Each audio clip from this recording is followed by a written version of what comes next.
कहानी की शुरुआत में हमें एक बार को दिखाया जाता है जहां लोग मजे से ड्रिंक कर रहे होते हैं। इसी बार में सर्जियो नाम का एक आदमी आता है। जिस टाइम सर्जियो बार का दरवाजा खोलकर अंदर आता है, ठीक उसी टाइम पर एक आदमी बार से बाहर निकलता है। जैसे ही वो आदमी बाहर जाता है, उसे कोई सर में गोली मार देता है और उसकी मौत हो जाती है। ये देखकर लोगों में भगदड़ मच जाती है। आसपास के सभी लोग वहाँ से भाग जाते हैं। किसी को कुछ नहीं पता कि गोली किसने और कहाँ से चलाई। कुछ ही देर में सड़कों पर सन्नाटा छा जाता है। बार के अंदर मौजूद सभी लोग दरवाजे के पास खड़े होकर डेड बॉडी को देखते हैं, लेकिन डर के मारे कोई भी उस मरे हुए आदमी के पास नहीं जाता। उन्हें समझ नहीं आता कि अब उन्हें क्या करना चाहिए। उसी वक्त एक आदमी पुलिस को कॉल करने की कोशिश करता है, लेकिन उसके फोन में नेटवर्क नहीं आता। और जब बाकी लोग भी अपने मोबाइल में नेटवर्क चेक करते हैं तो उनके मोबाइल में भी नेटवर्क नहीं आ रहा होता, जैसे किसी ने जैमर लगा दिया हो। ये देखकर वे लोग और भी ज्यादा डर जाते हैं। तभी इस बार का क्लीनर डिसाइड करता है कि वो उस मरे हुए आदमी के पास जाएगा, लेकिन जैसे ही वो डेड बॉडी के पास आता है तभी उसे भी कोई शूट कर देता है। यह देखकर बार के अंदर मौजूद सभी लोगों की सांसें गले में अटक जाती हैं और डर के मारे जमीन पर लेट जाते हैं ताकि स्नाइपर उन्हें शूट न कर सके। सभी को एक बात समझ आ जाती है कि बार से बाहर जाने का मतलब अपनी मौत को बुलाना है। वे लोग टीवी ऑन करते हैं ताकि उन्हें पता चल सके कि आखिर यहाँ क्या चल रहा है, लेकिन इस हादसे के बारे में टीवी पर कोई खबर नहीं चल रही होती। वो लोग परेशान हो जाते हैं कि मैड्रिड जैसे बड़े शहर के बीचों बीच 2 लोगों को सड़क पर गोली मार दी गई, लेकिन इसके बारे में टीवी पर कुछ भी नहीं दिखाया जा रहा। जैसे ही उनकी नजर बाहर जाती है तो वहाँ से दोनों लाशें गायब हो चुकी होती हैं और साथ ही उनका खून भी वहाँ से साफ कर दिया गया होता है। सभी को कुछ समझ नहीं आता कि यहाँ क्या हो रहा है। तभी सीटुर कहता है कि मुझे लगता है कि किसी ने हम सबको किडनैप कर लिया है और वो चाहता है कि हम में से कोई भी यहाँ से बाहर ना निकले। तब सर्जियो कहता है कि हो सकता है हम में से कोई एक आतंकवादी हो जिसके पास कोई बॉम्ब हो और सरकार उसे पकड़कर मारना चाहती हो ताकि वो यहाँ से बाहर जाकर पब्लिक प्लेस में ब्लास्ट न कर सके। ये सुनकर एक आदमी जिसका नाम नाचो है, वो चुपके से अपने पैर से एक ब्लैक कलर के बैग को छुपा देता है। ऐसा करते हुए सर्जियो उसे देख लेता है। अब सर्जियो को यकीन हो जाता है कि नाचो एक आतंकवादी है, जरूर उसके बैग में कोई बॉम्ब होगा। वह सबको नाचो को पकड़ने के लिए बोलता है। नाचो को पकड़ने के बाद जब ये लोग उसके बैग को छीन लेते हैं तब नाचो कहता है कि बैग को मत खोलो, इसमें कुछ भी नहीं है। लेकिन ये लोग उसकी बात नहीं मानते और जब बैग को खोला जाता है तो उसमें से कुछ कपड़े और एक हार्ड डिस्क निकलती है। एलिना नाचो से पूछती है कि इस हार्ड डिस्क में क्या है। नाचो कहता है कि इसमें ऐसी कोई भी चीज नहीं है जिससे किसी को भी नुकसान हो। वो कहता है कि मैं एक एड कंपनी में काम करता हूँ और इस हार्ड डिस्क में मेरे काम की फाइल्स हैं। लेकिन एलिना उसकी कोई बात न मानते हुए उसकी हार्ड डिस्क तोड़ देती है, पर हार्ड डिस्क के अंदर कुछ नहीं होता। नाचो गुस्सा हो जाता है कि तुम सब मुझ पे शक क्यों कर रहे हो। सामने एक दूसरा ब्रीफकेस भी पड़ा हुआ है, शायद उसमें कोई बॉम्ब हो। वो सबसे पूछता है कि यह ब्रीफकेस किसका है। तब सर्जियो कहता है कि यह ब्रीफकेस मेरा है और अगर मेरे ब्रीफकेस को किसी ने छूने की कोशिश की तो मैं उसे मार दूंगा। लेकिन यहाँ अंड्रे नाम का एक आदमी अपनी बंदूक निकालता है और सर्जियो पर तान देता है। बंदूक के नोक के सामने सर्जियो अब कुछ भी नहीं कर सकता था, इसलिए बार की मालकिन अम्पारो ब्रीफकेस को उठा लेती है। लेकिन अम्पारो ब्रीफकेस खोलने से डर रही थी। तभी एक भिखारी जिसका नाम इजराइल है, वह ब्रीफकेस को खोल देता है और ब्रीफकेस के अंदर से सारा लेडीज का सामान बाहर निकलता है। सर्जियो कहता है कि मुझे यह सब बेचना पड़ता है और लोगों को मेरे इस काम के बारे में बताने में मुझे शर्म आती है। इससे पहले कि कोई कुछ समझ पाता, उसी वक्त उन्हें बाथरूम से एक अजीब सी आवाज आती है। जब ये लोग वॉशरूम का दरवाजा खोलने की कोशिश करते हैं तो दरवाजा अंदर से लॉक होता है। ये लोग किसी तरह दरवाजा खोलकर बाथरूम में जाते हैं और देखते हैं कि वहाँ पर एक मोटा आदमी पड़ा हुआ है जो कि बेहोश है। दरअसल कहानी की शुरुआत में ये आदमी खांसते खांसते इस वॉशरूम में आया था और तब से वो यहीं पर बेहोश पड़ा है। इस आदमी के पास एक इंजेक्शन भी पड़ा होता है। ये लोग इससे एक नशेड़ी समझकर वहीं पर छोड़ देते हैं। तभी इन लोगों को बाहर से गाड़ियों की आवाज आती है। जैसे ही ये लोग बाहर के गेट के पास जाते हैं तो ये देखते हैं कि बाहर बहुत सारे आर्मी ऑफिसर्स आए हैं जिनके चेहरों पर मास्क लगा हुआ है। आर्मी सोल्जर्स को देखकर ये लोग बहुत खुश हो जाते हैं और मदद के लिए पुकारने लगते हैं। ये सोल्जर्स वहाँ पर बहुत सारे टायर्स का ढेर बनाते हैं और उन टायर्स को जलाकर वहाँ से चले जाते हैं। हालांकि सभी को लग रहा था कि ये हमारी मदद करने आए हैं, लेकिन वो इनकी मदद नहीं करते और वहाँ से चले जाते हैं। कुछ देर बाद टीवी पर न्यूज दिखाई जाती है कि सिटी के एक बहुत बड़े हिस्से में आग लग गई है, इसीलिए उस जगह को सील कर दिया गया है और उस जगह पर अब कोई भी नहीं जा सकता। बार में फंसे लोगों को कुछ समझ नहीं आता कि सरकार झूठ क्यों बोल रही है। ये आग सरकार ने खुद लगाई है, उन्होंने हमें देख भी लिया फिर भी हमें नहीं ले जा रहे। तभी वो आदमी जो बाथरूम के अंदर बेहोश था वो अचानक सबके सामने आ जाता है। उसकी पूरी बॉडी बुरी तरह से फूल गई होती है, साथ ही उसकी आंखें भी सफेद लाइट की तरह चमक रही होती हैं। वो आदमी कहता है कि मेरे पास मत आना और मुझे छूने की कोशिश बिल्कुल भी मत करना। ये कहकर वो आदमी गिरकर मर जाता है और उसके हाथ से मोबाइल भी छूटकर गिर जाता है। आता है। तभी इजराइल मुस्कुराते हुए इस मरे हुए आदमी की आंखों पर कॉइन्स रख देता है और कहता है कि हम सब मरने वाले हैं। दूसरी तरफ ये लोग उस मरे हुए आदमी का मोबाइल फोन उठा लेते हैं और देखते हैं कि ये आदमी तो एक आर्मी ऑफिसर था। इस आर्मी ऑफिसर के फोन में कुछ फोटोज होती हैं जिनमें लोगों ने वायरस से बचने वाले सूट पहने होते हैं। ये देखकर नाचो समझ जाता है कि ये जो आदमी मरा है ये इन्फेक्टेड था और इन्फेक्शन से इसकी जान चली गई है और हो सकता है कि शायद अब यहाँ और भी लोग इन्फेक्टेड हो गए हों और सरकार हमें इसलिए यहाँ से बाहर जाने नहीं दे रही ताकि हमारी वजह से बाहर की दुनिया में इन्फेक्शन न फैल सके। इसलिए गवर्नमेंट ने इस जगह को सील कर दिया है और सरकार हमें किसी भी कीमत पर यहाँ से बाहर जाने नहीं देगी। उनकी नजर अभी भी हम पर है और अगर कोई भी यहाँ से बाहर जाएगा तो वो लोग उसे मार गिराएंगे, इसलिए हमें अंदर से ही मदद बुलानी पड़ेगी। तब नाचो इस आदमी के मोबाइल फोन से सिग्नल लाने की कोशिश करता है और वो एक टेबल पर चढ़कर सिग्नल लाने के लिए फोन को ऊपर करता है तो उसके मोबाइल में नेटवर्क आ जाता है। वो ये बात सबको बताता है कि मोबाइल में नेटवर्क आ चुका है। नाचो अपने एक दोस्त को कॉल करता है। नाचो का दोस्त नाचो से कहता है कि तुम जल्दी से किसी भी मीडिया वाले को कॉल करके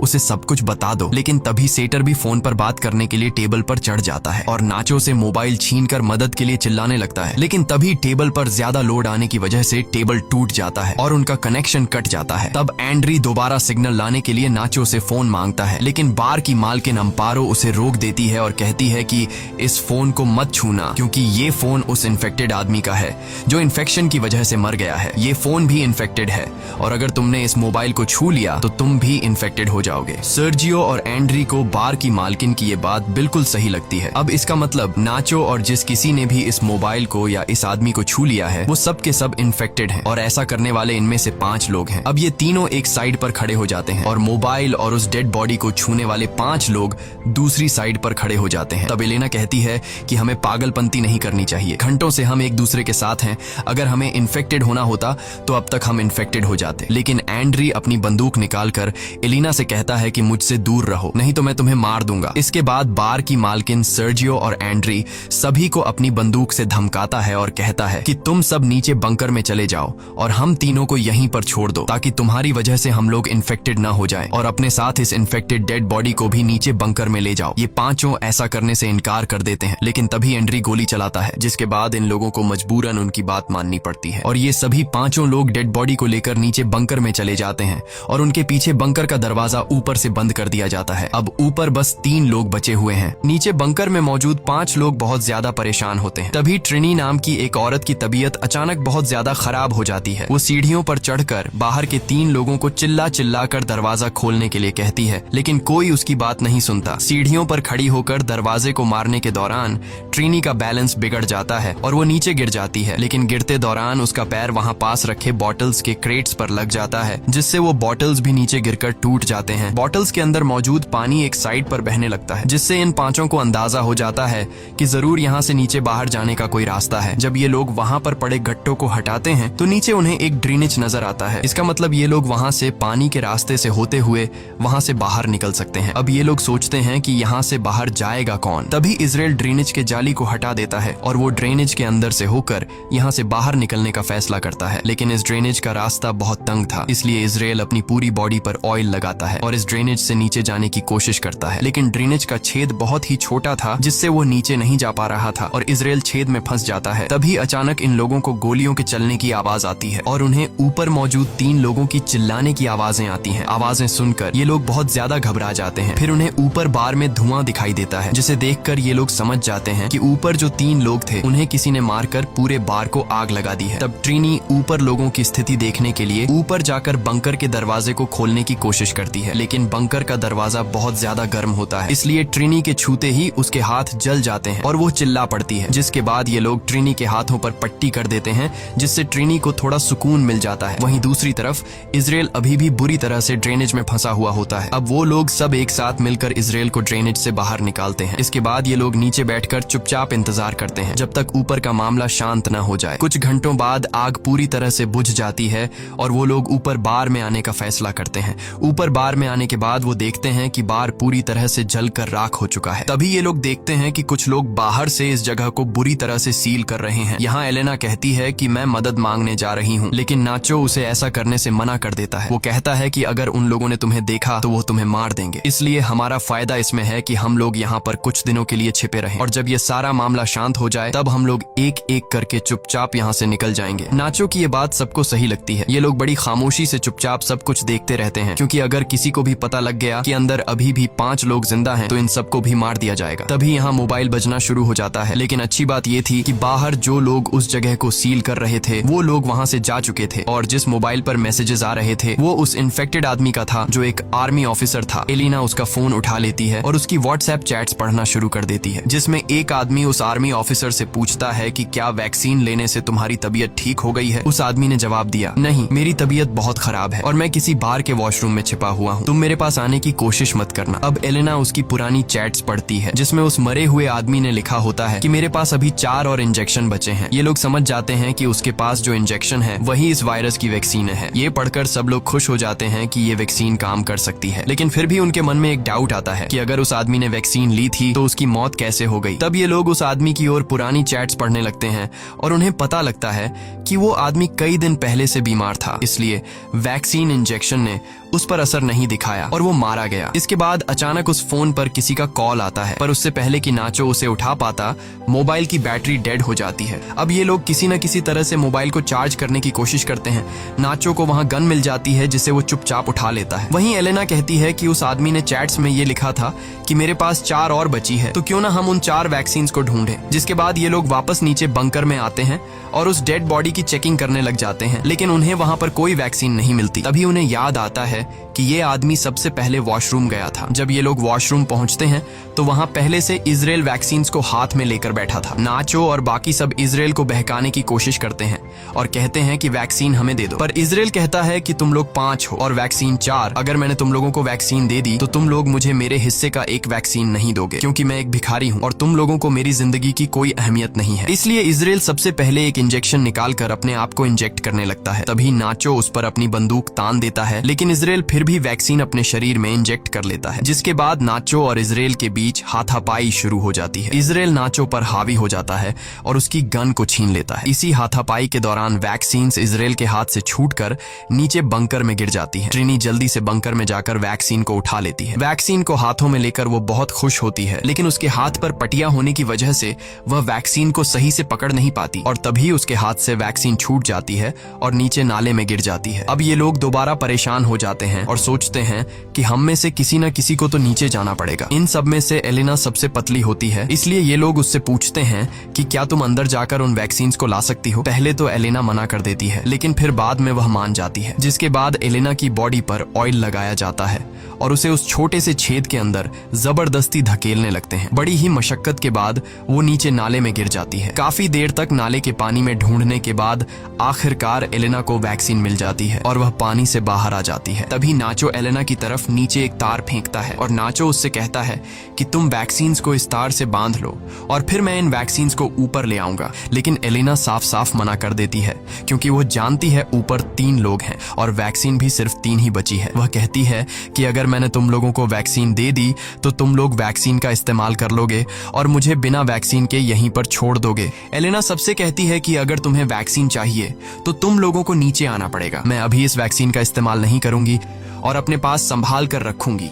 जब तुम सब नीचे आ जाओगे तब हम बैठकर फैसला करेंगे। अब ऊपर मौजूद लोगों के पास और कोई दूसरा रास्ता तो था नहीं, इसलिए ये लोग उस छेद का रास्ता बड़ा करने के लिए उसे तोड़ने लग जाते हैं। जब ये लोग छेद को तोड़ने में लगे होते हैं तब एलेना बाहर का रास्ता ढूंढना शुरू कर देती है। थोड़ी दूर जाने के बाद उसे एक जगह पर रोशनी दिखाई देती है। सबसे पहले वह इंजेक्शंस को वहां पर बने एक गड्ढे में छुपा देती है। उसके बाद वह सीढ़ियों से ऊपर जाकर देखती है कि बाहर बहुत सारी पुलिस फोर्स है जिन्होंने पूरे एरिया को कवर कर रखा है और वो लोग बार में मरे उनके 3 साथियों को जला रहे हैं। तब हम देखते हैं कि बाकी के 4 लोग जो ऊपर बंकर में थे उन्होंने छेद का रास्ता बड़ा कर दिया है और वे भी अब किसी न किसी तरह से नीचे आ जाते हैं। नीचे आते ही इजराइल और नाचो के बीच एक बार फिर फाइट शुरू हो जाती है। नाचो इस बार इजराइल से गन छीनना चाहता था और इस बार नाचो उससे बंदूक छीन लेता है। तभी पानी के अंदर से गोली चलने की आवाज आती है और नाचो ऊपर आ जाता है। जब ये लोग देखते हैं कि नाचो तो ऊपर आ गया है पर इजराइल अभी तक बाहर नहीं आया तो वो समझ जाते हैं कि इजराइल मर चुका है और ये लोग आपस आपस में एक दूसरे को कहने लगते हैं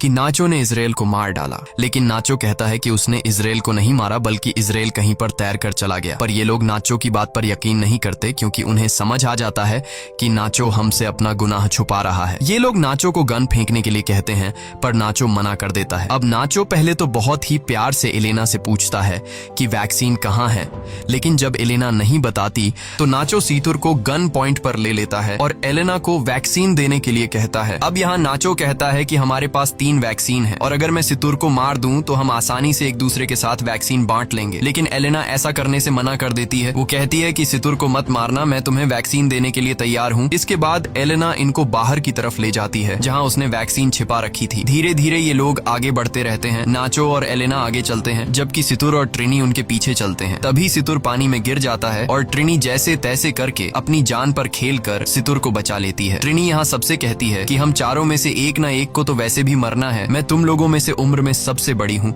और मैं अपनी जिंदगी जी चुकी हूँ, इसलिए वो नाचो से कहती है कि तुम मुझे गोली मार दो ताकि तुम सब आसानी से एक दूसरे के साथ वैक्सीन बांट सको और तुम्हारी जान बच जाए। काफी देर तक सोचने के बाद नाचो ट्रिनी पर बंदूक तान देता है, लेकिन वो गोली नहीं चला पाता, जिसके बाद ट्रिनी नाचो से गन लेकर यहाँ से थोड़ी दूर जाकर अपने आप को गोली मार लेती है। अब सिर्फ 3 लोग बचे थे और उनके पास इंजेक्शन भी 3 ही थे, इसलिए सब एक एक इंजेक्शन ले लेते हैं। इसी बीच उन लोगों को उस जगह से आवाजें आने लगती हैं जहां पर ट्रिनी ने खुद को मार डाला था। ये लोग जब उस जगह पर जाते हैं तो देखते हैं कि ट्रिनी की आंखों पर किसी ने कॉइन्स रखे हैं और ये देखकर ये लोग समझ जाते हैं कि ये काम किसी और का नहीं बल्कि इजराइल का है, क्योंकि इजराइल ऐसा करता है। और तभी पीछे से इजराइल सितुर पर हमला करके उसे जान से मार देता है। इजराइल बहुत ज्यादा गुस्से में था और वह नाचो और एलेना की जान के पीछे पड़ जाता है। तभी नाचो और एलेना को सामने सीढ़ियां दिखाई देती हैं। ये दोनों तेजी से सीढ़ियों की तरफ भागते हैं और इजराइल से खुद को बचाने के लिए सीढ़ियों पर चढ़ने लगते हैं। पर तभी एलेना के पास जो इंजेक्शन होता है वो उसके हाथ से छूटकर नीचे गिर जाता है। अब क्योंकि इजराइल भी उनको मारने के लिए उनके पीछे सीढ़ियों पर चढ़ रहा था, इसलिए अब एलेना इंजेक्शन उठाने के लिए वापस नहीं जा सकती थी, क्योंकि अगर वह नीचे जाती तो इजराइल उसे मार देता। तभी इजराइल नाचो को पैर से पकड़ लेता है। तब नाचो को एहसास हो जाता है कि वह बाहर नहीं जा पाएगा, इसलिए अपना वैक्सीन एलेना को पकड़ा देता है और उसे कहता है कि अपना ख्याल रखना है। तभी इजराइल नाचो को पैर से पकड़कर नीचे जोर से खींच लेता है, जिससे ये दोनों नीचे गिर जाते हैं और उनकी मौत हो जाती है। तब एलेना नाचो का दिया हुआ वैक्सीन खुद में इंजेक्ट करती है और ऊपर ड्रेनेज का ढक्कन खोलकर बाहर निकल आती है। बाहर निकलते ही उसे बहुत सारे लोग दिखाई देते हैं और वह देखती है कि सरकार ने यहाँ से आगे का पूरा इलाका सील कर दिया है। तभी एक औरत अपना जैकेट निकालकर एलेना को पहना देती है और एलेना लोगों में घुल मिल जाती है। इस कहानी में कुछ बेगुनाह लोग भी मारे जाते हैं, लेकिन गवर्नमेंट को यह कदम मजबूरी में उठाना पड़ा, क्योंकि अगर ये लोग बिना वैक्सीन के लोगों में घुल मिल जाते तो यह वायरस पूरी दुनिया में फैल सकता था। इसलिए गवर्नमेंट को अपनी कंट्री के पब्लिक की सेफ्टी के लिए यह कदम उठाना पड़ा। इसी के साथ ये कहानी खत्म हो जाती है। अगर आपको वीडियो अच्छी लगी हो तो हमारे चैनल को सब्सक्राइब और वीडियो को लाइक जरूर कीजिएगा।